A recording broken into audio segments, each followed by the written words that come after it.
Hi everybody, so we have a sad story coming to you today out of Tampa where a Tampa woman in her 50s was shot and killed last night, all as a result of a stray bullet. Her name is 57-year-old Maria Rivera Contreras. She died last night. This happened in the East Tampa section of East Tampa. Apparently, according to police, there was a group of kids. They were having some type of fight, and then one of them who was in the fight, riding his bike down Columbus Drive, right? Shot was fired that was apparently meant to hit the kid on the bike, but instead it hit Miss Rivera Contreras. I'm sorry, I'm reading the press release right here. Inside her car with family members in it. They were about to deliver food to a friend or family member on Columbus Drive. They're just backing out of a driveway. Could happen to anybody. Just backing out of a driveway. She was taken to the hospital, and that's where she was pronounced dead. Sad story. Right now, there's no arrest in this case, so police are looking for her. Police are looking for whoever did this. We're about to get a press conference right now from the Tampa Police Assistant Chief Mark Hamlin, and he's going to give us the details of everything that's been going on and how they're looking for the person who did this. And the search goes on this afternoon, so we're just patiently waiting for all the news media to get their microphones and photographers ready. Yeah, I'm ready. So again, a 57-year-old woman killed last night by a stray bullet. Here we go. Bay News 9, you ready? Yes.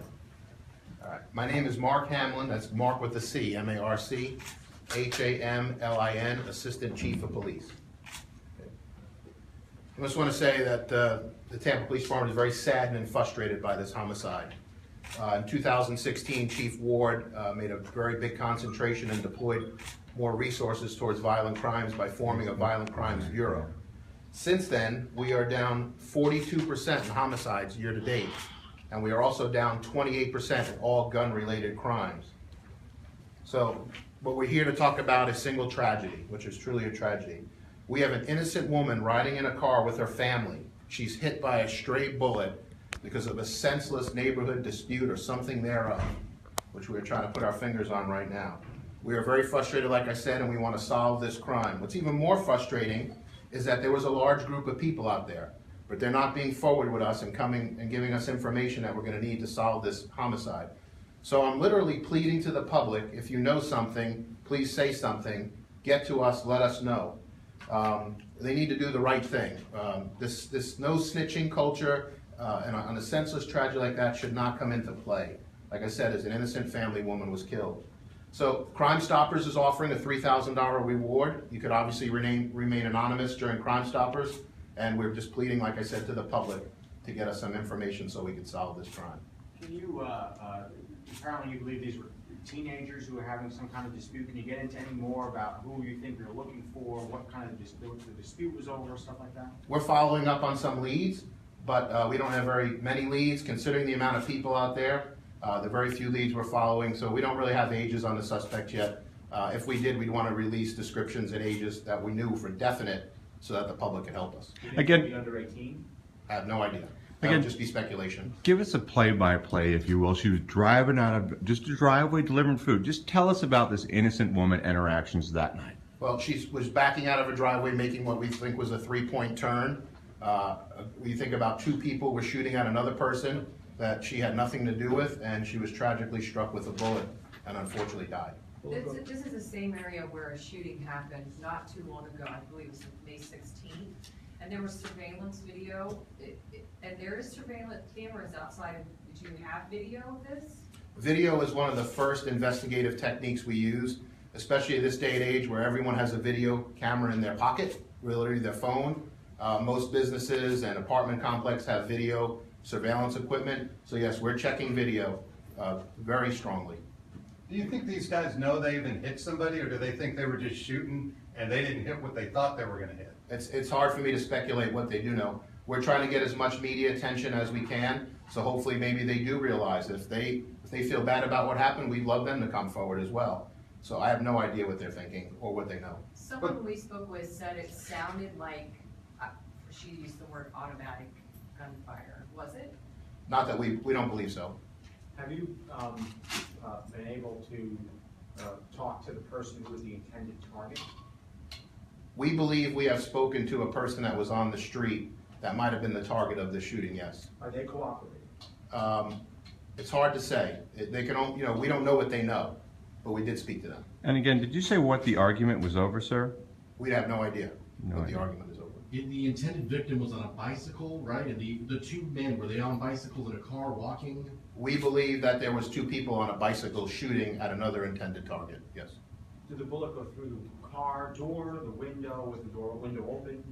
I don't have the specifics of the crime scene, but obviously she was in the car, so the bullet had to enter the car in some fashion. Was she by herself in the car? No, there was family in the car with her. What did they think happened, or what did they tell you happened?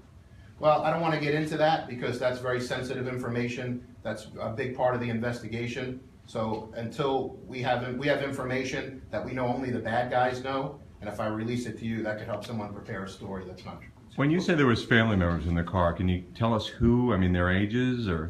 We have that information, but I don't have it to release to you at this press conference, but I'm sure Mr. Hegarty can get it to you if that's the case. You How said- mad does this make you, knowing that something ridiculous like this took an innocent person's life? It's really, I've been doing this job 25 years and, life is so precious. And you have people out there that don't seem to care about life. And then you have a very innocent woman dropping off food, from what I understand, to someone, a loved one, and she's tragically murdered. Yeah, it's very sad. It's very frustrating. And then we have officers who care, detectives who care, who want to solve this crime, and people are too much of a coward to come forward and give us the information they know to help solve this senseless murder. You think somebody knows something that could solve this? There was too many people out there for someone not to know what happened. And I could assume that the gossip in the neighborhood is running wild as well. You said homicides are down today, and I don't want to put you on the spot, but do you have numbers compared to last year, to date this year? Yes, I do. We've had 11 homicides this year in 2016. The same time last year in 2015, we had 19. So I think if my math is correct, that's a 42% reduction. And can you say whether she was taken to the hospital in that vehicle, or whether an ambulance was called, or how that all? I understand her family took her to the hospital in that vehicle. In that vehicle. But she had been driving, so they had to, someone to get into the driver's seat. I don't think she was driving. I believe she was a passenger. She was a passenger. Yes. This is the city's 3rd homicide this week, the second one involving teens. Is there any indication that the other homicides are connected to this? I think we've only had 2 this week. We've had 3 shootings that I think you're talking about. I think there was 3 homicides, if I'm not 3? mistaken. I'm sorry, I apologize, I stand corrected. I'm sorry, yes, well, teen violence is a plague that's going around the country, as we well know. And, Tampa's not immune to it. That's why we concentrated on gun crimes. It seems that teens are shooting each other, and, there's a lot of young people getting killed. And that really drives us with this violent crime effort we're doing.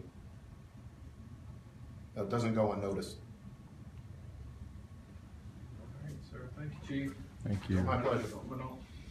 I'm not a So there you have it. We have teens fighting, and then all of a sudden, this woman gets tragically shot and murdered, the victim of a stray bullet. Now, police believe they know who did this, but there's that culture out there of, you've heard this phrase before, what is it?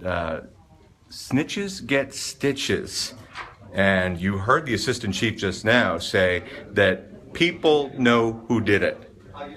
Especially from gossip on the street. People know who did it. But this tragic story, a 57-year-old woman, she's with family members in her car, she's pulling out of her own driveway, and then all of a sudden she gets hit by a stray bullet. Police try to work this case as much as possible.